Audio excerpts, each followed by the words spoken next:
दोस्तों नमस्कार। दोस्तों मैं कई दिन से मेरे दिमाग में प्रश्न है और दो प्रश्न है और आज एक और बात हुई है जिसके बारे में मैं आपसे डिस्कस करना चाहूँगा। पहले मैं प्रश्न जो मेरे दो प्रश्न है जो मेरे को संतुष्ट नहीं कोई कर पाया।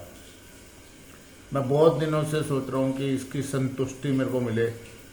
मेरे को कोई ज्ञानी व्यक्ति मिला नहीं जो मुझे इस प्रश्न का मेरे मन को संतुष्ट कर सके। और तो बहुत सारे लोगों के मन को संतुष्टि हो सकती है, ठीक है।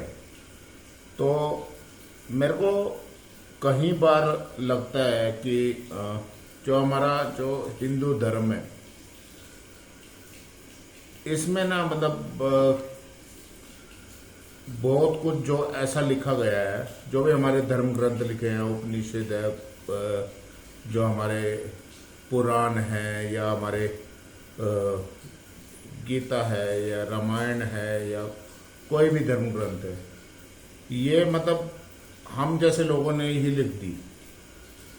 ये किसी महर्षि वाल्मीकि जी ने लिखी। ये रामचरित्र मानस जो तुलसीदास जी ने लिखी थी, वो तो लिखी थी खैर तुलसीदास जी ने, लेकिन जो वाल्मीकि रामायण है, मुझे कई बार लगता है कि ये हमारे जैसे लोगों ने लिखी है, नॉर्मल इंसानों ने। ऐसा क्यों लगता है? कई बार मैं पिछले 1-1.5 साल से मैं इस प्रश्न का उत्तर ढूंढना चाह रहा हूँ कि भगवान जो राम थे हमारे, या राम है हमारे आराध्य प्रभु हैं, वो वास्तविकता में भगवान हैं या भी नहीं है। क्योंकि बहुत बार ऐसा हुआ, मेरी कई लोगों से इस टॉपिक पे डिस्कशन हुआ। लोग मुझे बोल देते हैं कि तुम नास्तिक हो या हो। नास्तिक वाली बात नहीं है, मेरे मन को इसकी संतुष्टि नहीं मिल रही। क्यों नहीं मिल रही उसका अगर आप लोग मेरे मन को संतुष्टि कर दो तो बहुत अच्छी बात होगी। और ये मैं अपने मन की संतुष्टि चाहता हूँ, किसी अपने धर्म के विरोध में नहीं बोल रहा। भगवान जो राम है, क्या वास्तविकता में भगवान है? कई बार मुझे लगता है कि जो माता सीता थी हमारी, माता सीता के साथ जो वन में भेजने का प्रकरण हुआ, एक धोबी की बात के कहने पर धोबी अपनी पत्नी को छोड़ रहा था और ऐसा कुछ डिस्कशन हुआ कि मैं राम नहीं हूँ जो विश्वास कर दूँ। और राम जी अपने नगर का चक्कर लगा रहे थे, प्रजा के बारे में कुशल क्षेम जानना चाह रहे थे। तो उस समय उनको लगा कि ये तो एक विचित्र घटना होगी कि धोबी ने अपनी पत्नी को छोड़ दिया और उसने बोल दिया कि मैं राम नहीं हूं जो तुम पे विश्वास कर सकूं। तो मैं कई बार सोचता हूं कि यार राम अगर भगवान थे, और मेरी कई लोगों से इस टॉपिक पे बहस भी हुई है, राम अगर भगवान थे तो राम अपनी प्रजा को समझा सकते थे और प्रजा उनकी बात मान भी सकती थी। प्रजा माता सीता को रोक भी सकती थी। और राम अगर राजा थे तो भी एक राजा का राजा भी एक रुकवा सकता था। राम ने सीता की अग्नि परीक्षा भी हुई थी लंका में आने के बाद। तो ये प्रश्न मैंने कई लोगों से पूछा और कोई मुझे सही उत्तर नहीं दे पाया। कई लोग कहते हैं कि राम मर्यादा पुरुषोत्तम थे। अरे मर्यादा पुरुषोत्तम थे, ठीक था, लेकिन सीता माता की मर्यादा का क्या हुआ? कि जो सीता माता को मतलब धरती में समाने के लिए, मेरे शब्दों में तो उसको आत्महत्या करने में मजबूर कर दिया गया। मैं कई दिन से इस प्रश्न का उत्तर ढूंढने की कोशिश कर रहा हूँ, लेकिन मुझे आज तक इस प्रश्न का मेरे मन को जो संतुष्टि करने वाला उत्तर है ना, वो मिला नहीं। तो मैं आप लोगों से चाहता हूँ कि ये मेरे को एक ऐसा उत्तर दे दो मेरे मन को संतुष्ट कर दे। दूसरा एक प्रश्न और है मेरे दिमाग में, वो भी अपने मतलब धर्म से रिलेटेड है, हिंदू धर्म से रिलेटेड है। अब ये ना कहना यार मैं मतलब अपना धर्म से मैं भी प्यार करता हूँ, ऐसा नहीं है, लेकिन मेरे को पता है शायद इस बात पे प्रश्न चिन्ह उठेंगे। कई बार मेरे को लगता है कि यार ये जो अपने मतलब रामायण महाभारत पुराण वगैरह जो लिखे हैं ना, ये हम नॉर्मल लोगों ने लिखे हैं। कैसे? एक बार मैं गरुड़ पुराण पढ़ रहा था, मेरे घर में मेरी माता जी की डेथ हो गई थी, तो पंडित जी आए नहीं थे, गरुड़ पुराण का पाठ होता है, तो मैंने सोचा मैं ही पढ़ लेता हूँ। पंडित जी शायद लेट हो गए, किसी रीजन से लेट हो गए थे। तो जब मैं गरुड़ पुराण पढ़ रहा था तो उसमें मतलब कुछ ऐसे मतलब लिखे हुए थे बातें जो मतलब सती होने के लिए मतलब स्त्री को प्रेरित कर रही थी। मतलब स्त्री को इस पति की मृत्यु के बाद क्या हो जाना चाहिए, स्त्री को सती हो जाना चाहिए, कैसे सती हो जाना चाहिए, आग में बैठ जाना चाहिए, ये घी ले लेना चाहिए आग में बैठ के, तमाम तरह की बातें थी। मतलब अभी मेरे को खास याद भी नहीं है, लेकिन यदि आप कभी गरुड़ पुराण देखोगे तो ऐसी बातें लिखी हुई हैं। जो वो हम पंडित जी का गरुड़ पुराण था, मेरे पास वो है भी नहीं, लेकिन लिखी हुई थी, उसमें एक चैप्टर था। तो मेरा दिल मानना नहीं, मैं कहा यार भगवान तो ऐसा नहीं लिख सकता यार। मतलब जिसने भी मतलब पुराण वो गरुड़ पुराण लिखा था वो भगवान तो ऐसा नहीं लिख सकता।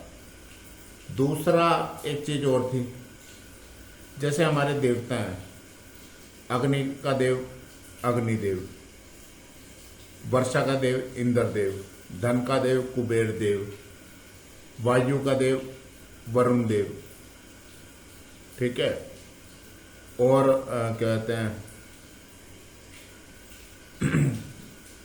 जल का देव भी इंद्र देव हो गया।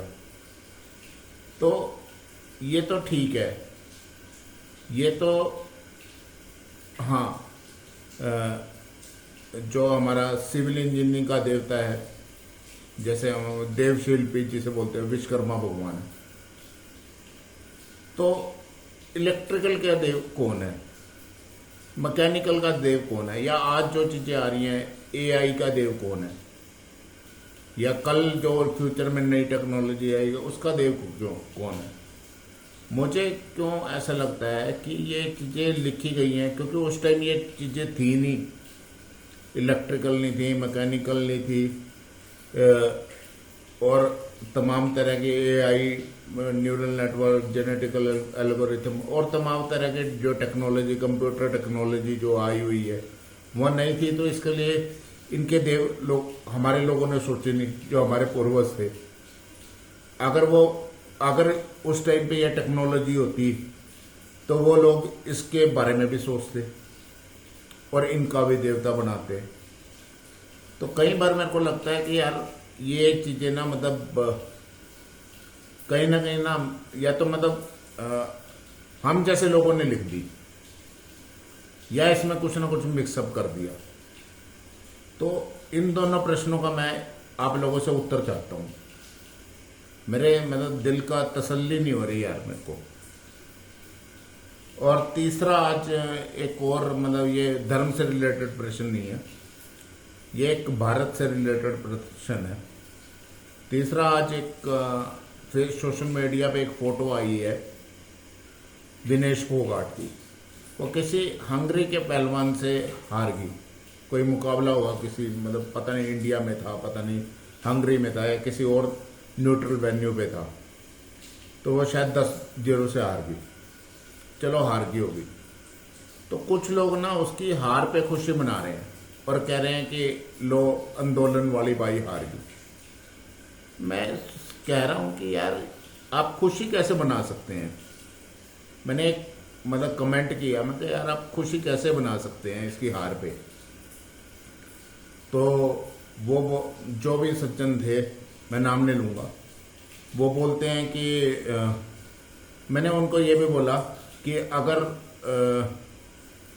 इसकी जगह आपकी बहन होती तो क्या होता, तो आप तब भी खुशी मनाते हैं। वो कहता है मेरी बहन होती तो ऐसा चुतियाप्पा नहीं करती। क्षमा चाहता हूं मतलब इस शब्द का प्रयोग करने के लिए। मैं ये सोच रहा हूं कि यार मतलब आप कैसे खुशी मना सकते हैं। और वो जो फोटो थी ना उस पर इंडिया का यहाँ पे मतलब इंडिया लिखा हुआ था, और दूसरी जो मतलब साथ में इधर रेफरी था और साथ में हंगरी की पहलवान थी। हंगरी की पहलवान का उसने हाथ उठा रखा था, हमारे साइड का हाथ मतलब विनेश का फोगाट नीचे था, हाथ नीचे था। और बंदे ने ये भी कमेंट लिख रखा था कि इसका कोच ने हाथ पकड़ लिया, अब ये मतलब भाई कोच भाई इसका हाथ छोड़ दे और ये ऐसा कमेंट मतलब तुम पे केस न कर दे यार। मेरे को यार बड़ी अच्छी बात लगी। मतलब फिर बंदे ये कहते हैं यार मतलब तुम इनके मतलब वो हो क्या, भाई हो क्या, तुम धर्म से हो या तुम्हारी जात से है क्या।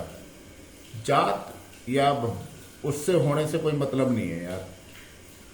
सबसे बड़ी बात थी कि मैंने जब यहाँ पे देखा ना इंडिया लिखा हुआ था, इंडिया, तो मैं ये सोच रहा हूँ, मैं कहा यार मैं उसको बंदे को समझाने की कोशिश की कि भाई वो अभी भारत का प्रतिनिधित्व कर रही है। अगर तुम इसकी हार पे खुशी मना रहे हो ना, इसका मतलब है कि आप भारत की हार पे खुशी मना रहे हो। आप किसी के समर्थक हो सकते हैं, ब्रिजभूषण के, किसी के, बीजेपी के, कांग्रेस के, या किसी भी चीज के। समर्थन देने के वक्त आप ऐसा ना सोचें कि यार ठीक है पार्टियों का समर्थन कोई भी आदमी किसी भी पार्टी का समर्थन कर सकता है, लेकिन आज के मैच में वो भारत का प्रतिनिधित्व कर रही थी। अगर आप उसको हराने की बात, अगर वो विनेश और किसी और का मैच होता ना इंडिया के अंदर ही, तो आप खुशी मना सकते थे, तो भी एक तरह से खुशी मना सकते थे, आप अच्छा लगता शायद आपको। लेकिन जब वो भारत का प्रतिनिधित्व कर रही है तो आपको उसकी हार पे खुशी मनाने का हक नहीं है। उसकी हार भारत की हार है। तो आपका मतलब क्या विचार है इस तीनों चीजों पे? मेरे को मतलब इन चीजों का मतलब उत्तर दीजिए तीनों का। धन्यवाद दोस्तों, जय हिंद।